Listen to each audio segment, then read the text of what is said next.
I got in Scientology because my parents were in Scientology before I was born, and my mom was on staff when I was born. Did you go to Scientology schools when you were a child? No. No. So you were with a lot of other children who weren't Scientologists. Yeah. The only thing which I can say is when it came up that I was a Scientologist, it was like that the teachers were aggressive to me, and they were like telling the other the other students in the class that I was a criminal person, and that I should get penalties, and that I shouldn't be in that school, and I should leave the school. And my parents came, and I gave them the book, What is Scientology? And it didn't take a week, and that book came to the director of the school, and he was reading the book. He was like really studying, like Scientology says, if you don't understand a word, clear it up in a dictionary. You know, if you have a lack of mass, do demonstrations. You know, if you have a too high gradient, you go back to that point where you have understood everything and you have no problems anymore. So that's what he did. So then I was like, he was hiding me when any person was trying to hit me or something like that. So he backed you up then? Yeah. So you grew up studying L. Ron Hubbard's works, and you thought L. Ron Hubbard was a great He man. was a god.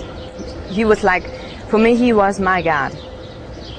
If you had a problem, would you turn to? I was turning to the books, what he read. And did they help you? Well, for example, the ethics book, I was trying to do the conditions, but nothing was really changing on that point. I was always thinking, well, nothing changed with me. I'm not a free person, but I was doing the conditions. What did you think was wrong with you that you were trying to improve? Well, in the ethics book, it's there is stated if somebody doesn't want help, or if somebody gets help, and you still have the feeling that he's not getting help, and there's no change, and he has no wins and everything, he's a suppressive person. So at that point, I was really thinking I was a suppressive person. Were you worried about that? Yeah. And now you are a suppressive person. Are you worried about that? No, not anymore. All right. They asked me, do you want to help to clear the word? And I said, yes, I want to help to clear the word. I want that every single person who is criminal to get some penalty, so they don't do the same things again.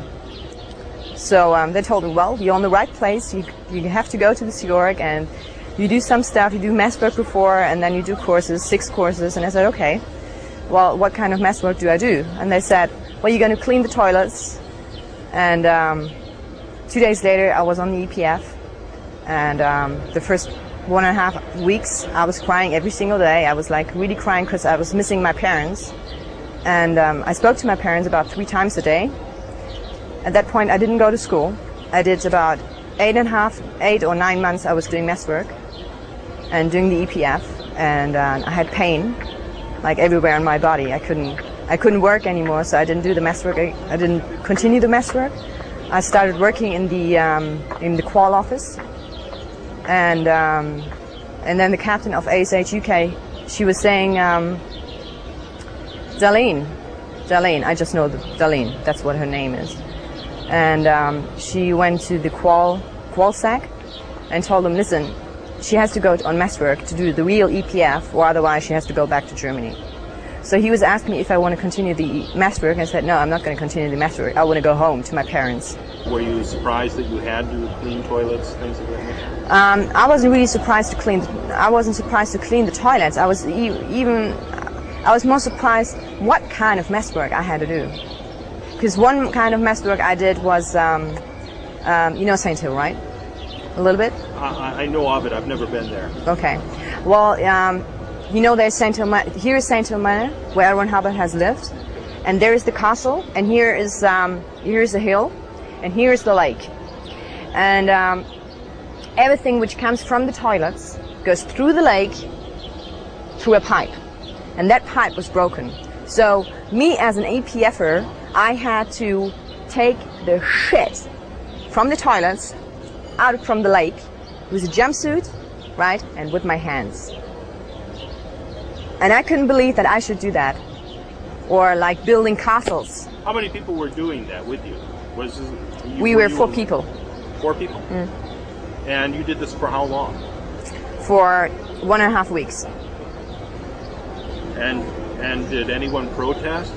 Did anyone? I protest. I said I'm not going to do that, and he said, well, if you're not going to do that, then you're not following the. Yeah. How do you say that in English? But you're not following what I say. Right. You're how not do you say that? orders. Orders, exactly. Right. You're not following my order, so you are out ethics. You have to go to ethics. I said, okay, well, I'm going to follow your order, and I'm going to do that. But no one was concerned that of a possible illness. No.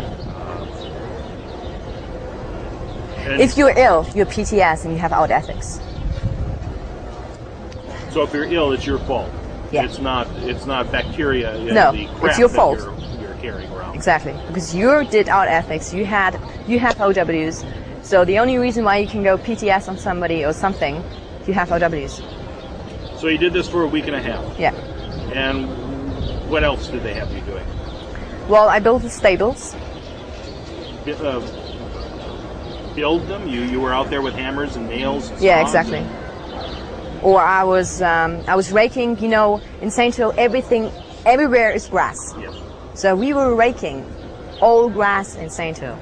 Or we were sweeping the whole way, which is going through to St. Hill. When did you start in the morning? When did you stop? I start in the morning at 8 o'clock, and I stop working at about 5 o'clock in the afternoon, and then I went at 6 o'clock on study. Okay. You studied for how long? Till 10 o'clock. And was this schedule difficult for you? It was difficult because I had the feeling that I'm not getting enough sleep. I was always tired, and the food over there was beans and rice. That's all you ate? Not all the time. Sometimes we had salads, sometimes we had potatoes, but the potatoes there was too much salt on the potatoes, or the salad there was not enough salt or not enough pepper or oil or yeah. Did you have meat? We had sometimes meat. Sometimes, okay. But not very often. And how many meals a day did you have? Once in the morning, in the afternoon, and in the evening. And for breakfast, what would you normally have?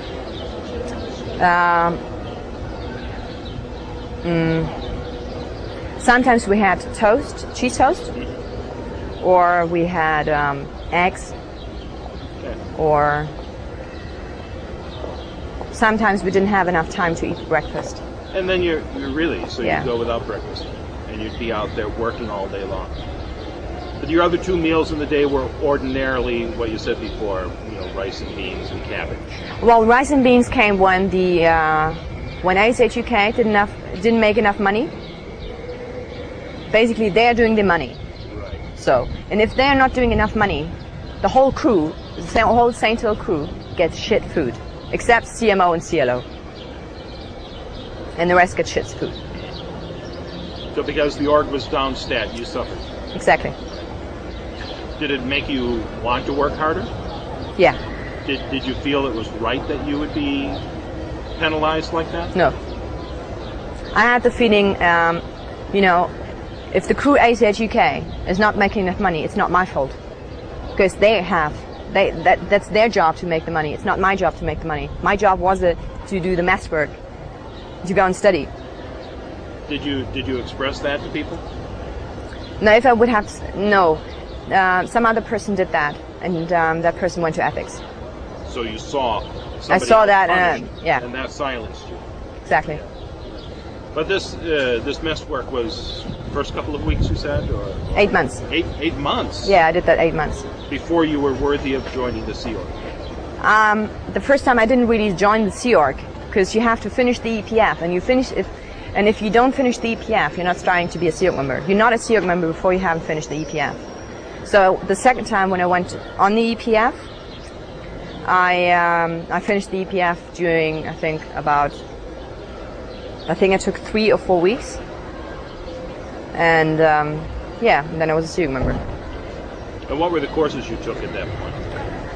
Well, I did a course regarding studying, how do you study, and then I did a course called Welcome to the Sea Org. What was that like? What did you learn in that?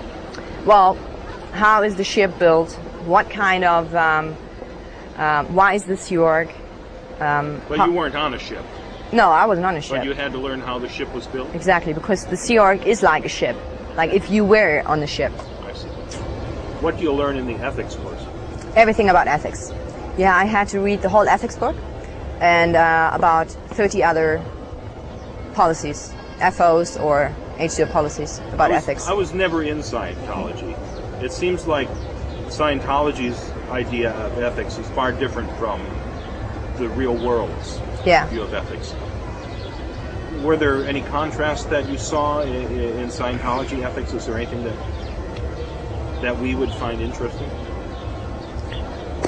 Anything that struck you odd when you were taking the course? Well, the only thing which I couldn't really understand was the thing about the suppressive person.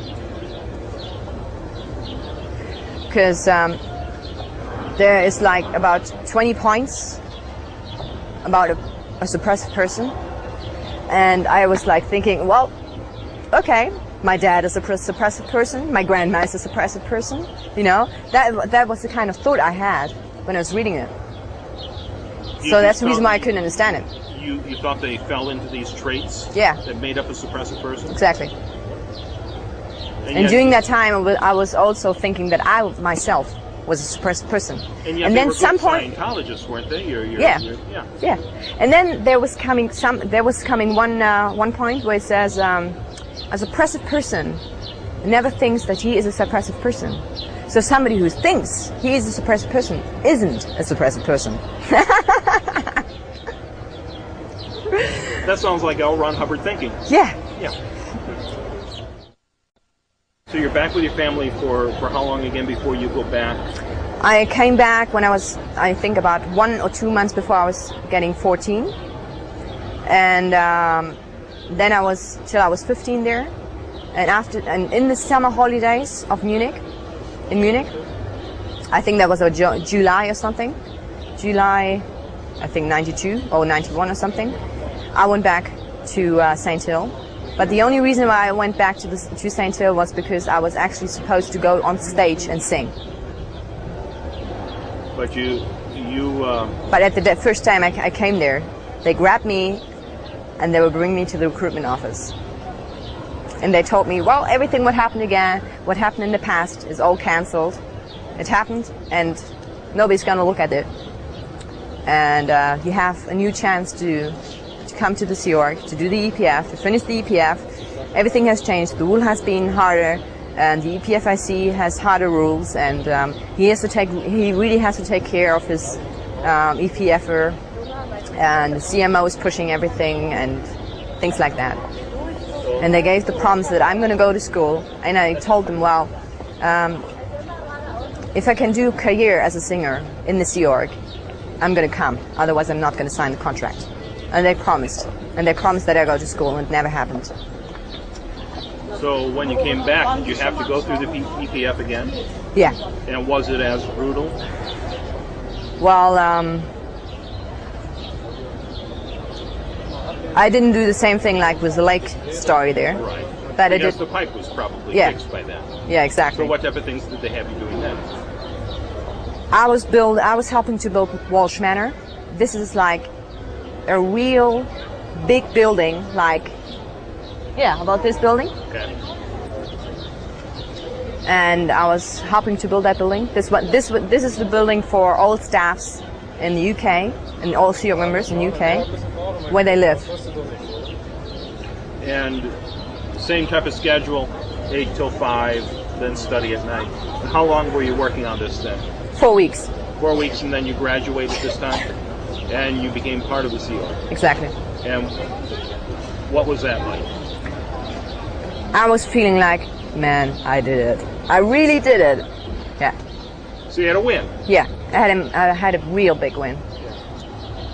And was the Sea Org what you expected? Yeah, at that point, yes. So what type of jobs were you doing? I was for about 2 years. I was a receptionist. Like, if you're a receptionist, you're responsible for everybody who's in the building in ASH UK. You have to know where's the CEO. You have to know where all the executives are. If a public comes, you have to have a routing form. You're responsible that all routing forms are there. There's about 20 or 30 different routing forms you have to have. You're responsible that the public are going to the reg office to give them money, you know. I was responsible for all the letters which come in and go out. I was responsible for what else? I was writing about 100 letters a day to publics. What were those letters? Like, for example, you have a file, right? And you take a look at the file. What did the person in Scientology? How long has the person haven't been there? For example, you write in this letter, dear, I don't know, dear Bean or whatever. How are you? My name is blah blah blah. I was taking a look at your file. I saw that you did this in Scientology, and you haven't been a long time in Scientology. What's happened? Love, blah blah, love Vivien or something. So you're just trying to bring people back into the org, and trying to find out what happened to the person. Why didn't the person come back?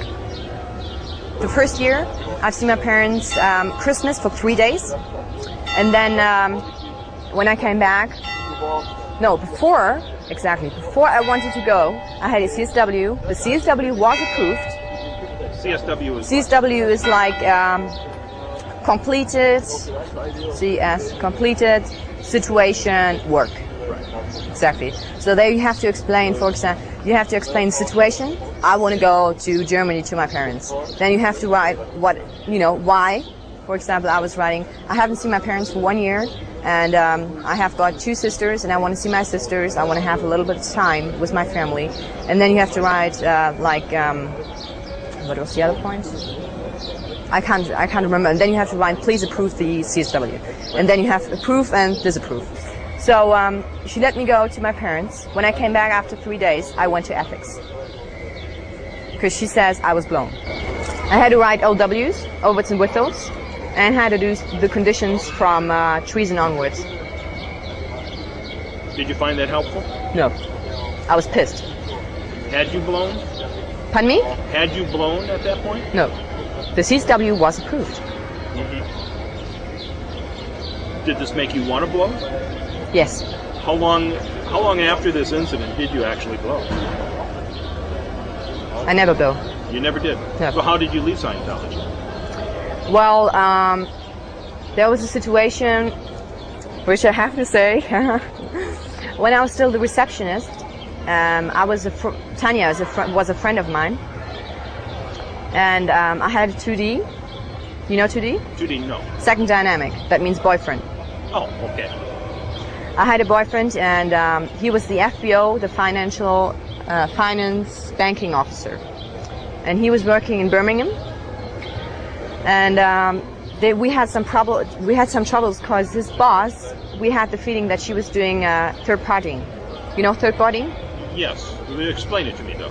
That means like that some person is trying to destroy our relationship. She's trying to tell him, listen, she's out ethics. She's not a good person for you. You can't marry her.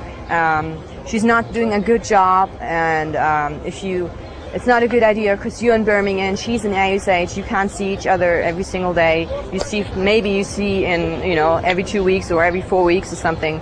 You have no chance to really have a relationship. That kind of stuff happened. And Tanya wrote a report about it. And this lady, which was the boss, she was in CMO. CMO is what? CMO is the Commanding Management Office. I think so, like that. Commanding Management Office.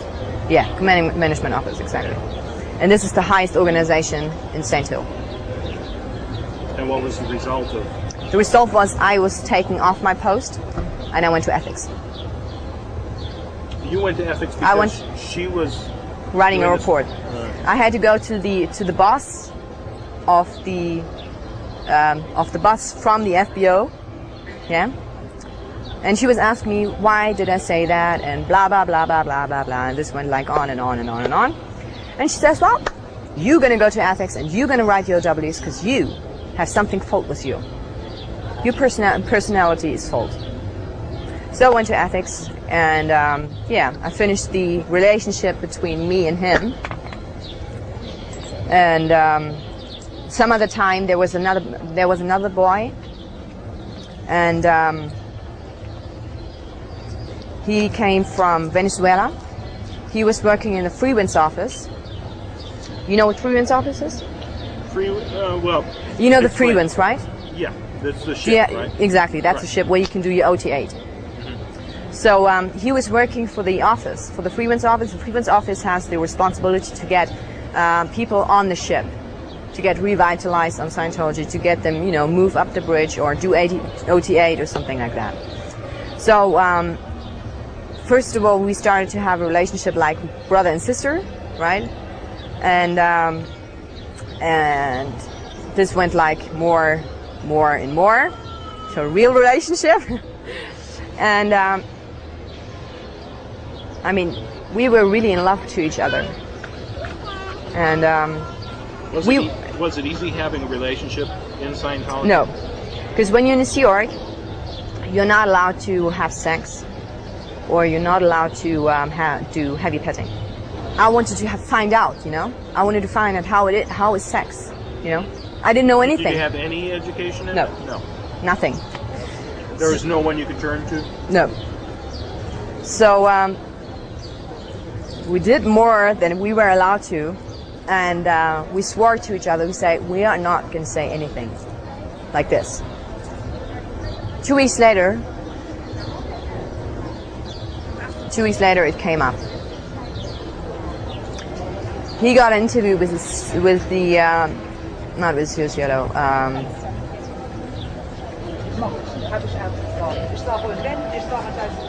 I can't remember the post. It's like here's the COCLO, okay, and one post behind below it.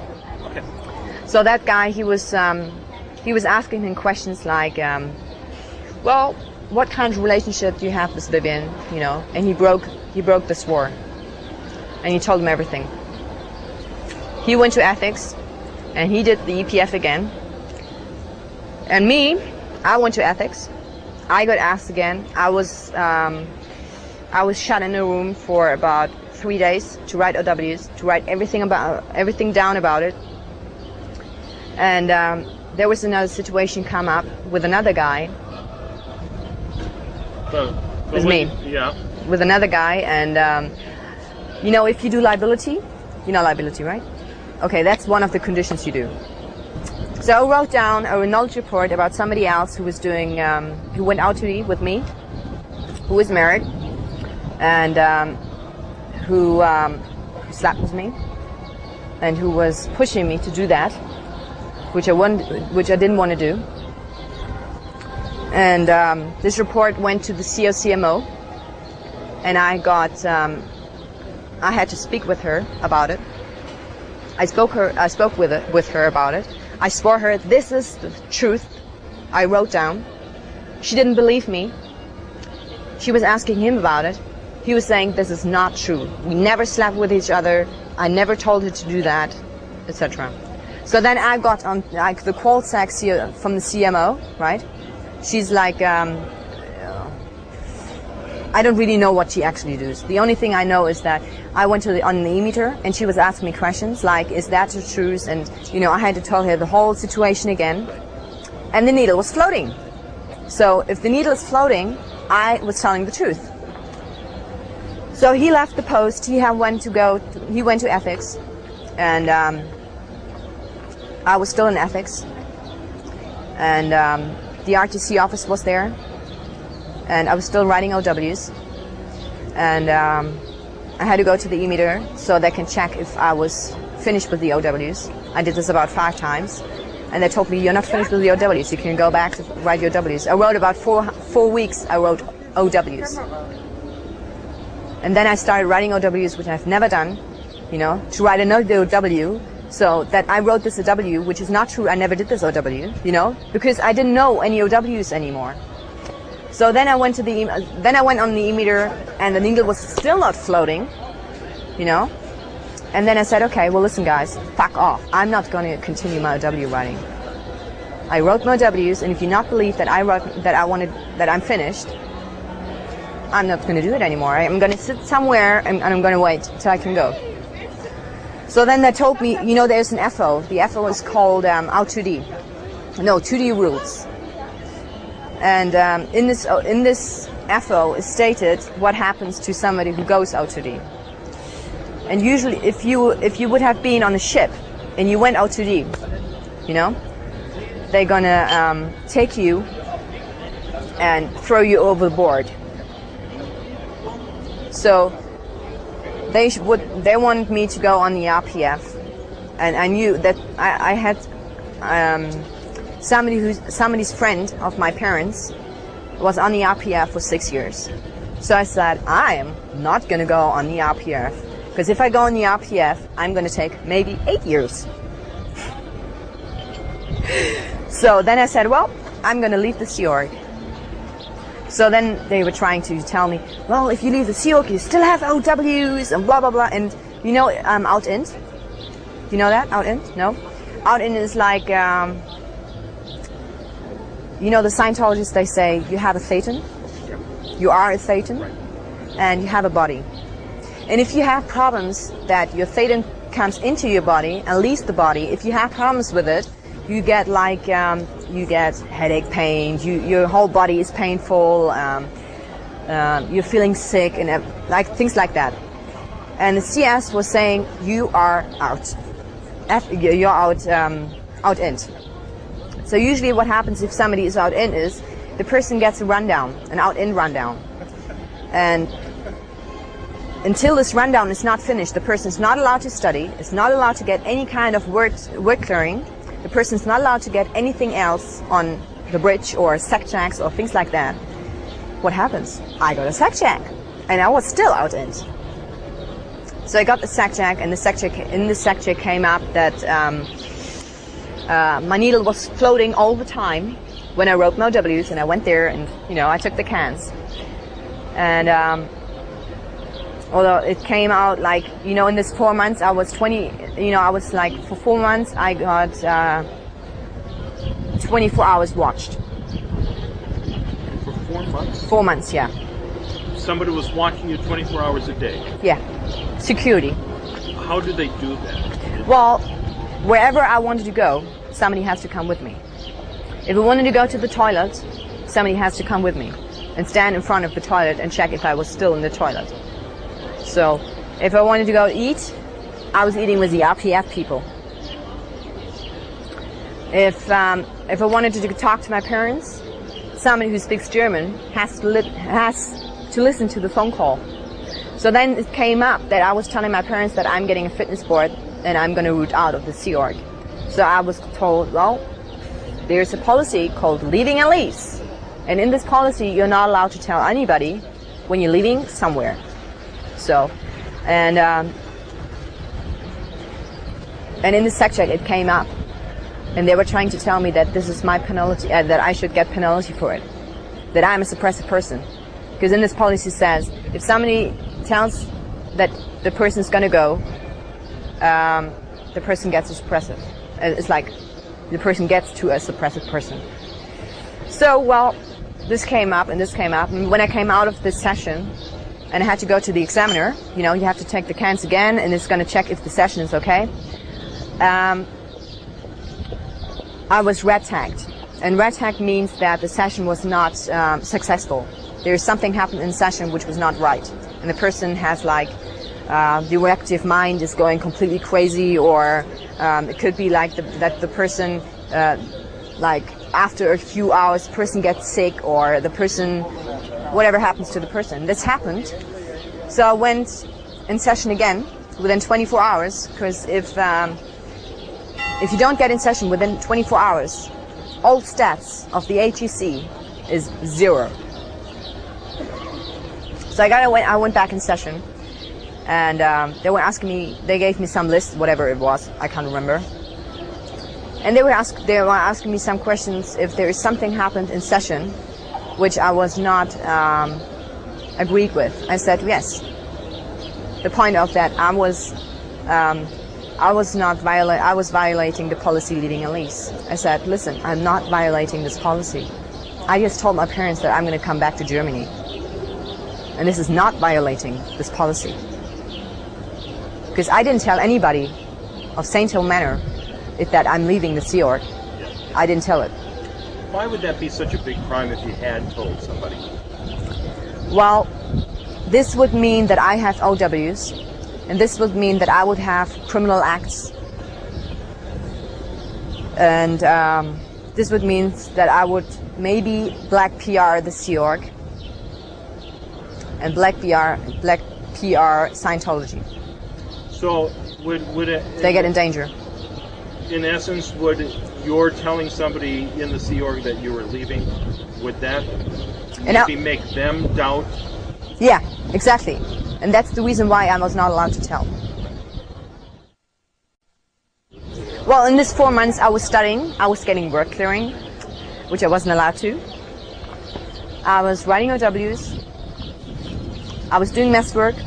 Isn't this frustrating when you want to leave and for 4 months they're keeping you there? I had the feeling that they just want to destroy myself. That I'm like that when I leave, I have no chance to survive. I mean, when I went back to Germany, my weight was 42 kilograms. Normally, if I would go to the doctor he would just send me to the clinic. You know, clinic? Hospital? Right. Kind of hospital. Right. Yeah. I'm not familiar with kilograms, so that means you were painfully thin? Yeah. And yet no one there at the org suggested you go to a doctor or that you should be concerned. No. I'm going to start crying.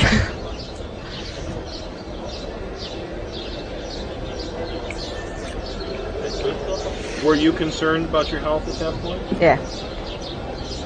Could you express that to anyone? Well, I mean, to somebody who was there? Yeah. No. It's because it's your fault. I mean, I was like feeling for the past 4 months that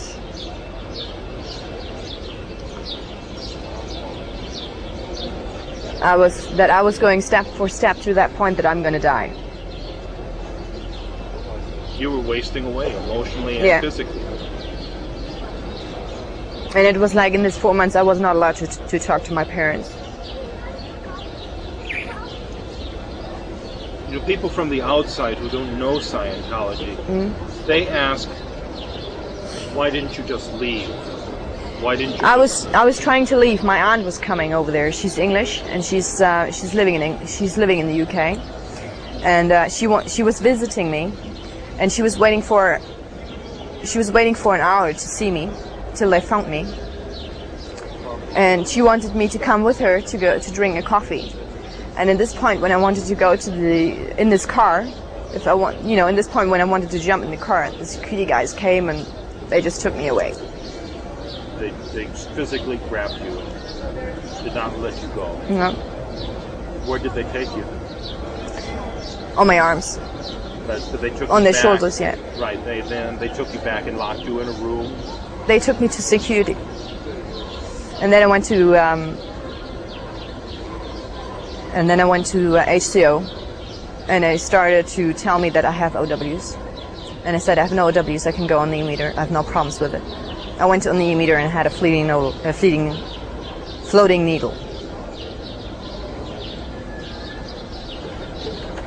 Was your aunt still concerned that you? She was concerned.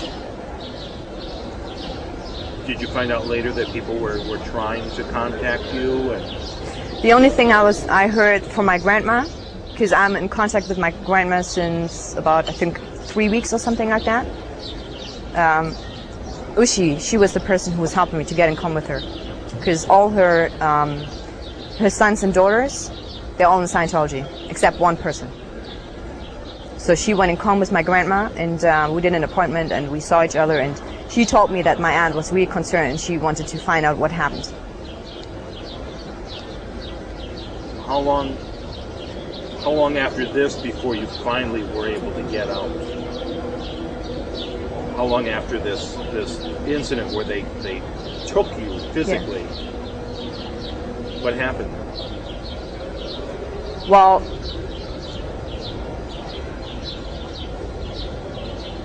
the security guards were everywhere. Wherever I went, security guards were. When I was sleeping, the security guards were standing outside of the building and checking the windows, and in front of the door. One lady, she blew. 5 minutes later, they grabbed her and brought her back.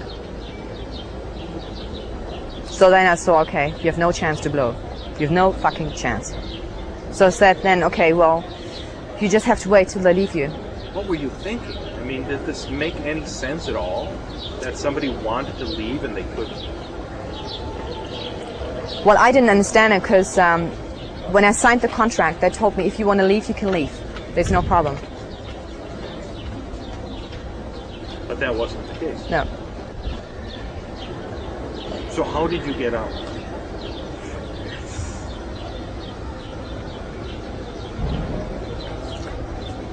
How did I get out?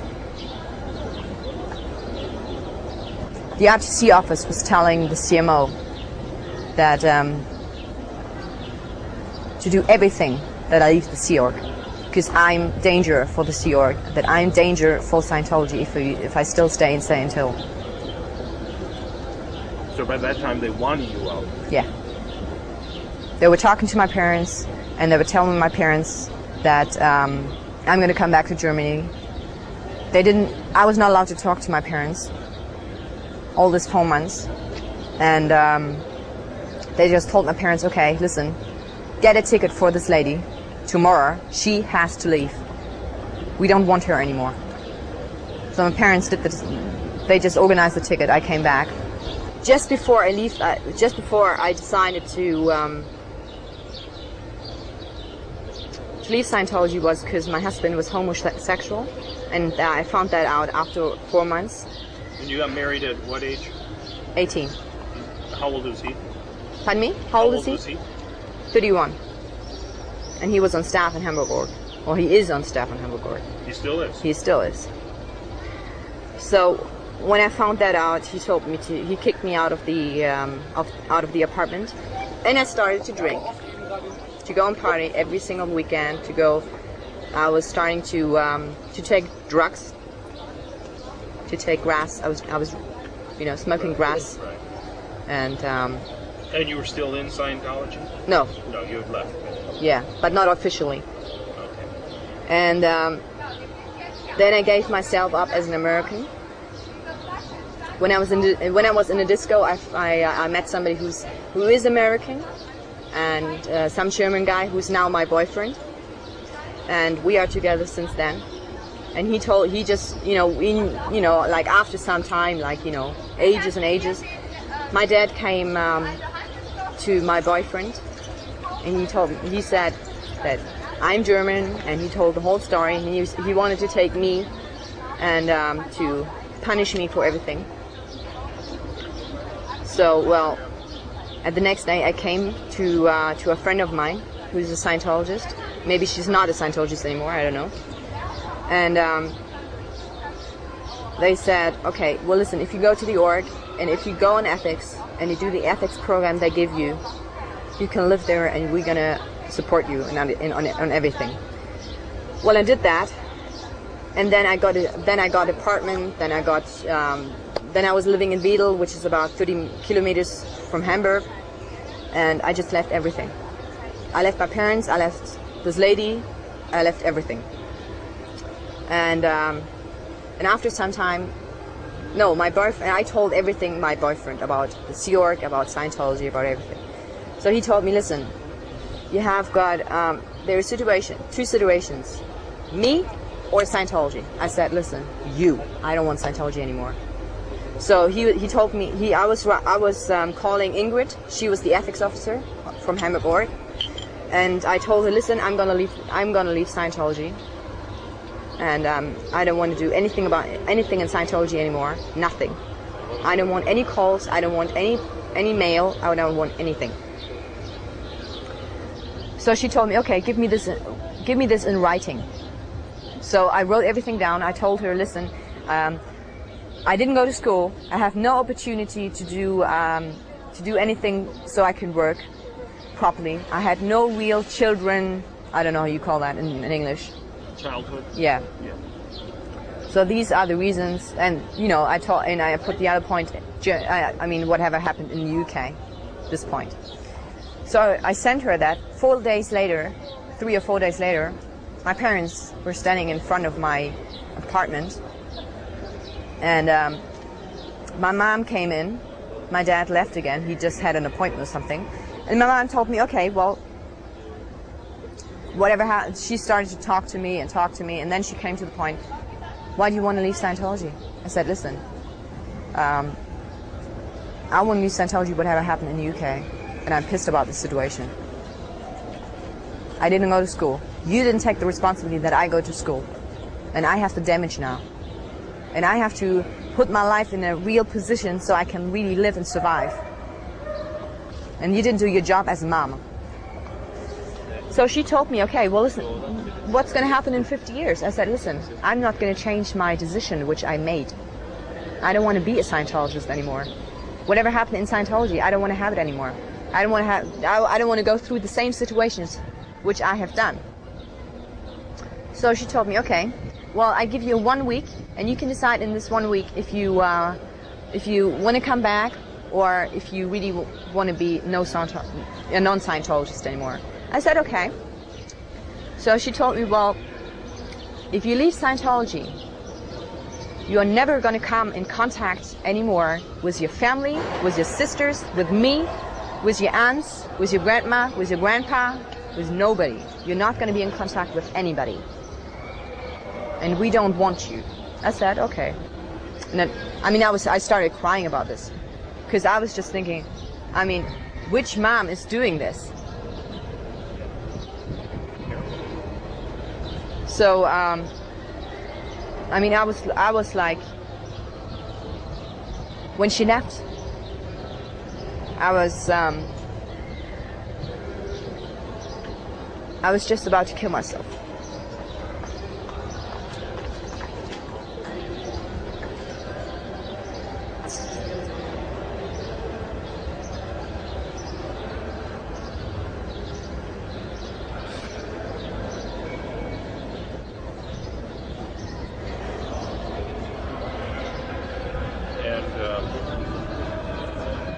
Have you had any contact with them since?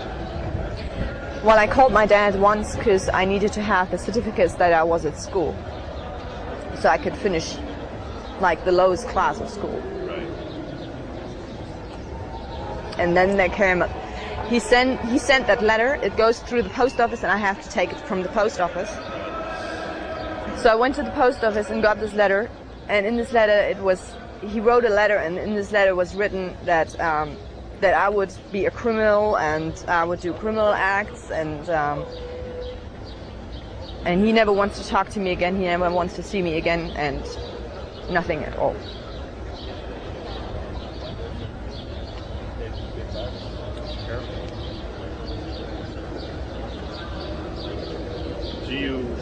How long has it been now since?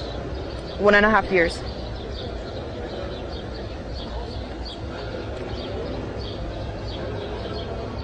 Your boyfriend is supportive? Yeah, he is supporting. And you have friends that you've made since leaving? I start to make friends. Yeah. I start to learn to be in this civilization. Is it easy to come out of Scientology, having grown up in this? No. You have the feeling that if you do something wrong, you're just a criminal. Whatever you do, you think it's your fault. You know that's not true. Yeah, but it still comes up. It's ingrained in you. I mean, since that time, I can't eat. Normally, I mean, Ushi says that that I should go to a hospital for about 3 weeks or something like that, and maybe it's going to change. But it's like, you know, as soon as stress comes, forget it.